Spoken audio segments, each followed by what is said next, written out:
L'Égypte a lancé une violente attaque sur la Turquie dans le contexte des déclarations du président turc Recep Tayyip Erdogan à New York et du contenu de sa déclaration aux Nations Unies d'allégations liées au décès de l'ancien président égyptien Mohamed Morsi. Le porte-parole du ministère égyptien des Affaires étrangères, Ahmed Hafez, a déclaré que le Caire exprimait sa grande surprise et sa censure face à la détermination du président turc Recep Tayyip Erdogan de poursuivre ses accusations et de faire des déclarations fausses et fausses. Hafez a déclaré que les remarques d'Erdogan étaient manifestées par la revendication de défendre les valeurs de la justice et par ses sentiments intérieurs de haine envers l'Égypte et son peuple, ce qui n'est rien d'autre que l'appréciation du peuple turc.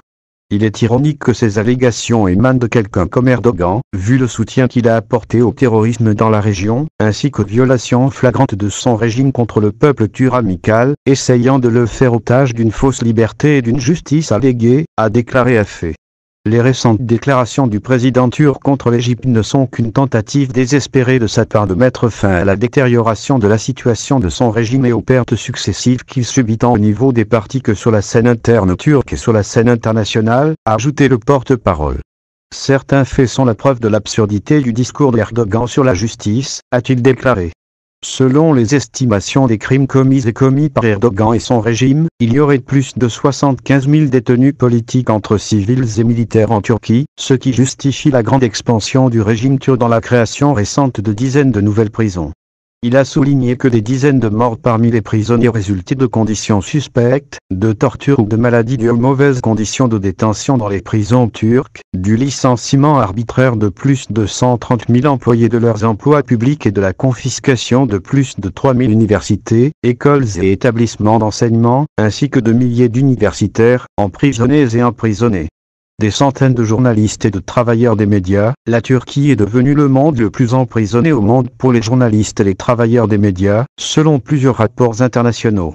La déclaration du ministère égyptien des Affaires étrangères a déclaré: les pratiques malveillantes du président turc ont été manifestes dans toutes ces manifestations en englobant la fraternité terroriste et ses éléments en Turquie et en fournissant un soutien politique et des plateformes médiatiques à ces éléments terroristes afin de continuer à promouvoir leurs idées subversives en Égypte et dans toute la région. Il a ajouté que tout en soutenant le terrorisme en Syrie, il avait abouti à un conflit prolongé qui avait coûté la vie à des centaines de milliers de Syriens frères et ciblé délibérément les Kurdes concernés avec la répression, le meurtre et le génocide, qui font partie des crimes contre l'humanité qui exigent des responsabilités et ne tombent pas dans le temps.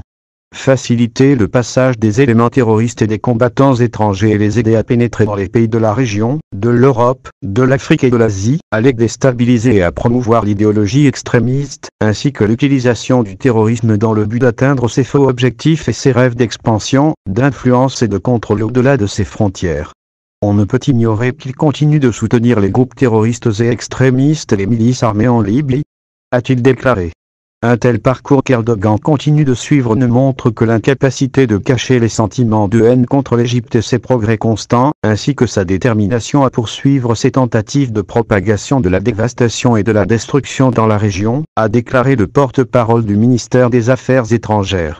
Il a appelé la communauté internationale à tenir Erdogan pour responsable de tous ces crimes, en particulier en soutenant et en fournissant du terrorisme, en hébergeant des terroristes et en leur fournissant un refuge en violation des résolutions du Conseil de sécurité, ainsi que des crimes contre sa population et contre les Kurdes.